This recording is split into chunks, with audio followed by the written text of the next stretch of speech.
नमस्कार विद्यार्थियों। पिछले वीडियो के अंदर हमने बाल गोविंद भगत के व्यक्तित्व का एक रेखा चित्र पढ़ा था, यानी उनके बारे व्यक्तित्व को रेखा चित्र के रूप में समझा, यानी शब्दों के माध्यम से हमने उनका जो व्यक्तित्व था उसको समझने का प्रयास किया था। अब हम आगे चलते हैं कि उनका व्यवहार ही कैसे, किस प्रकार से उनका व्यवहार ही एक ग्रस्त जीवन होते हुए भी साधु के समान क्यों था। तो हमने वहाँ जाना था कि वो किस प्रकार से न तो ज़्यादा दिखावे में विश्वास करते थे, ना भोग विलासी थे, मात्र कबीरपंथियों की तरह रहते थे, ज़्यादा वस्त्र भी नहीं पहनते थे, रामानंदी चंद्र का टीका लगाते थे और एकदम आनंद में जीवन जीते थे। अब वो साधु तो नहीं थे, लेकिन उनका जो आचरण था वो साधु की सारी परिभाषाओं के ऊपर खरा उतरता था। तो अपन उसी के ऊपर चर्चा कर रहे थे। अब उससे अपन थोड़ा आगे चलते हैं कि किस प्रकार से जो उनका जीवन था वो कैसे था। तो चलिए चलते हैं। तो हमने वहाँ देखा था कि उनका व्यवहार एकदम कैसा खरा व्यवहार था, यानी वो व्यवहारगत उनका अच्छा व्यवहार था। उनका जो व्यवहार जो बोल देते थे वो करते थे और उससे पीछे वो कभी भी नहीं हटते थे। किसी से भी दो टूक बात करने में संकोच नहीं करते, यानी बात करने में, यानी जो कहना होता था उसको मुंह पे कहते, आगे पीछे नहीं। ना किसी से खामा झगड़ा मोल, खामा मतलब बिना फालतू का, फालतू में किसी दूसरे की पंचायती में नहीं पड़ते, किसी की चीज़ नहीं छूते, ना बिना पूछे व्यवहार में, यानी किसी की चाहे ये पेंसिल भी पड़ी है, पेन भी पड़ा है, तो उसको भी बिना अनुमति के जैसे कोई काम नहीं करता, तो ये भी वैसे थे, यानी किसी की भी कोई भी वस्तु को बिना अनुमति के हाथ भी नहीं लगाते थे। उसके बाद है, अब इस नियम को कभी कभी इतनी बारीकी तक ले जाते कि लोगों को कौतूल का मतलब होता है अचरज जाता, आश्चर्य हो जाता कि वास्तव में कैसा आदमी इस चीज़ के लिए भी पूछ रहा है, उसका व्यक्तित्व तो इस प्रकार का है क्या। फिर कभी वो दूसरे के खेत में शौच के लिए भी नहीं, अब ये देखो ये मजाक की बात है, इसके लिए भी कोई पूछता है क्या, लेकिन ये उसके लिए भी पूछते थे। अब सोच लो वो कितना मतलब अपने नियमों के पक्के थे, यानी दूसरे की वस्तु को किस प्रकार से बिना हाथ के ही छूना भी नहीं। वह ग्रस्त थे। अब अपन ने ये पहले भी बात की, वो घर गृहस्थी वाले थे, उनके एक बेटा था, उसकी एक बहू थी, पत्नी चल बसी थी, लेकिन उनका जो सांसारिक जीवन का जो व्यक्तित्व था वो इस प्रकार से था कि उनके अंदर एक सारे साधु के जो गुण हैं वो विद्यमान रहते थे। अब अपन आगे देखते हैं, लेकिन उनकी सब चीज़ें साहब की थी। अब ये साहब का मतलब होता है कबीर से लिया उन्होंने, यानी वो किस चीज़ को मानते थे, कबीर के सिद्धांतों को मानते थे, और इन कबीर के सिद्धांतों के कारण ही वो ये सारा व्यवहार करते थे। कबीर ने कहा था कि ना काऊ दोस्ती ना काऊ बेर वाली बात थी, तो यहाँ पर भी वही थे। और ये कबीर को क्या कहते थे, साहब कहते थे। कबीर पंथियों के अंदर ये एक प्रचलन है कि वो कबीर का जो नामांकन है साहब नाम से करते। जो कुछ खेत में पैदा होता सिर पर लाद कर पहले उसे साहब के दरबार में ले जाते, जो उनके घर से 4 कोस दूर था। अब सोच लो 4 कोस का मतलब हो गया लगभग 12 किलोमीटर, यानी उनके खेत में जो कुछ होता उसको 12 किलोमीटर दूर जो कबीर पंथियों का मठ बना हुआ था उस मठ के अंदर लेकर के जाते। अब वहाँ ले जा करके एक कबीरपंथी मठ से मतलब, यानी 4 कोस दूर दरबार किसको कहते हैं, तो कबीरपंथी कबीर को साहब बोलते हैं, और उनका जो मठ होता है वो दरबार कहलाता है। और इसी दरबार के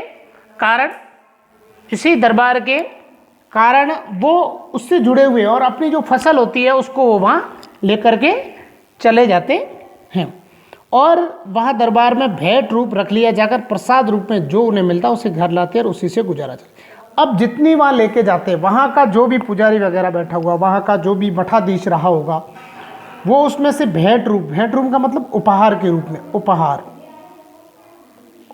रूप में रख लेता, और उसमें जैसे अपन प्रसादी चढ़ाने, यानी जो कुछ भी प्रसाद चढ़ाते हैं, कुछ भी मिठाई वगैरह मंदिर में चढ़ाते हैं, तो पुजारी होता कुछ रख लेता और कुछ हमें वापस देता है।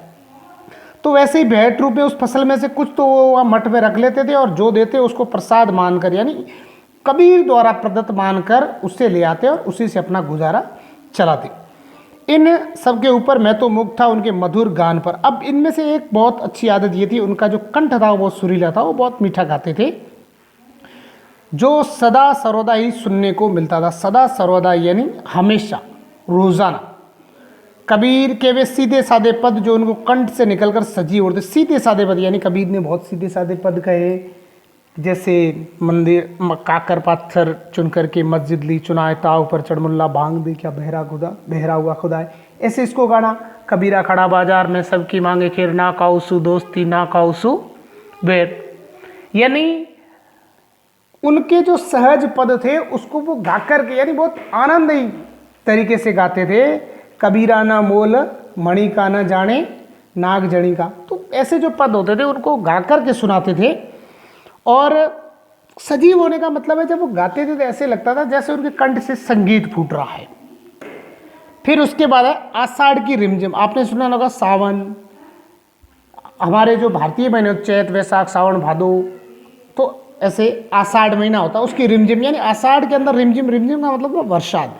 समूचा गांव खेतों में उतर पड़ा, यानी पूरा का पूरा, यानी आपने देखा होगा जब बरसात होती है तो किसान सारे के सारे परिवार सहित है वो कहाँ चले जाते हैं, अपने खेतों में चले जाते हैं और अपने खेतों में जा कर के और वो वहाँ पर अपने कृषिगत जो भी कार्य हो रहे हैं, खेत के जो भी कार्य होते हैं वो करते हैं, तो वो भी वहाँ सारे चले जाते हैं। और यहाँ पर जो अपने भगत है वो भी वहाँ, यानी बाल गोविंद भगत, वो भी वहाँ चले जाते हैं। कहीं हल चल रहे हैं, कहीं रोपनी हो रही। रोपनी का मतलब आपने देखा धान रोपते हैं, चावल वगैरह होता है, इसको पानी के अंदर रोपा जाता है।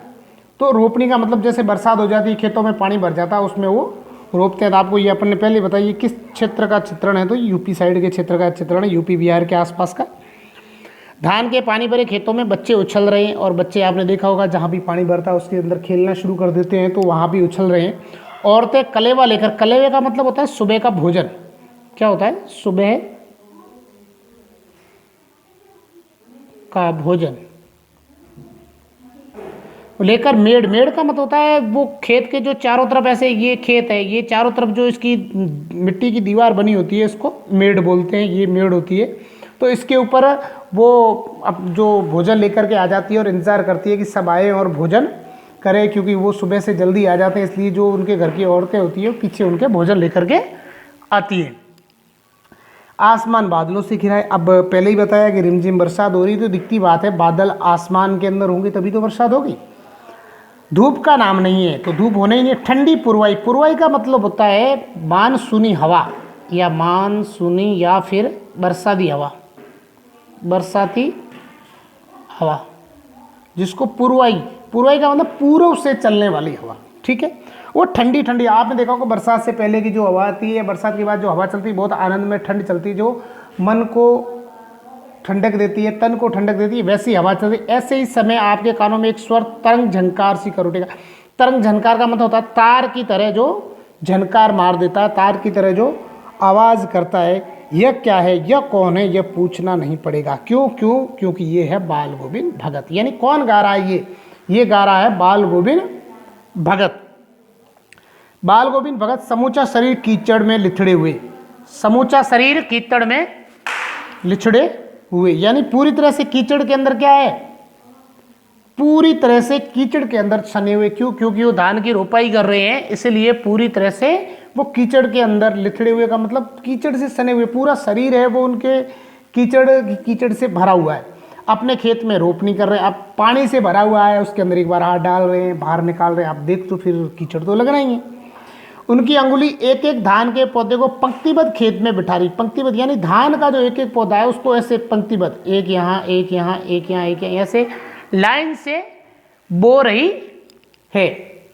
फिर है उनका कंठ एक एक शब्द को संगीत के जीने पर चढ़कर कुछ को ऊपर स्वर्ग की ओर भेज रहा है और कुछ को इस पृथ्वी के मिट्टी पर खड़े लोग। यानी अब ये एक बात आई है, उनका कंठ एक एक संगीन के जीने, संगीन के जीने का मतलब होता है संगीत की तान पर, यानी जिस प्रकार से संगीत की तान होती है उसी प्रकार से वो भी ऐसा गा रहे हैं कि सुनने वालों को ऐसा आभास होता है कि जैसे संगीत बज रहा हो।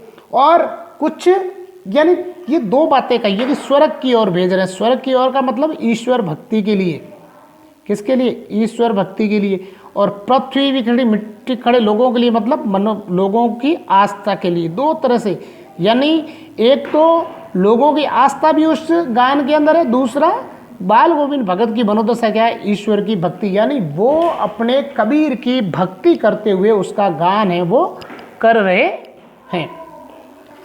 और कुछ पल इस पृथ्वी पर खड़े लोगों के कानों के और बच्चे खेलते हुए झूम उठते हैं।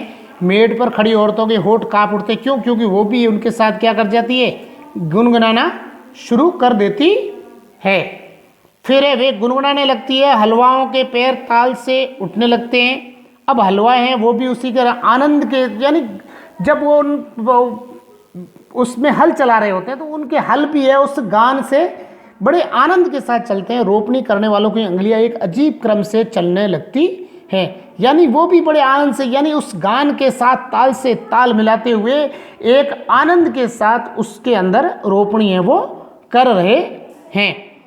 फिर है बाल गोविंद भगत का ये संगीत है या जादू, यानी उन सब का जो क्रम है, औरतों का बोलना, किसानों का हल चलाना, किसानों की रोपनी करना, सारे के सारे जो है वो उन्हीं से जुड़े हुए हैं। और उस जुड़ाव के कारण ही सब के सब उस आनंद के साथ हो रहे, यानी वो संगीत है या जादू, यानी उनकी उस मिठास के कारण सारे लोग हैं वो उनसे जुड़ चुके हैं। इस प्रकार से यहाँ उनके इस व्यक्तित्व को स्पष्ट करने का प्रयास किया गया है। अगले वीडियो के अंदर हम फिर वापस उनका जो आगे का व्यक्तित्व है उसको पढ़ेंगे।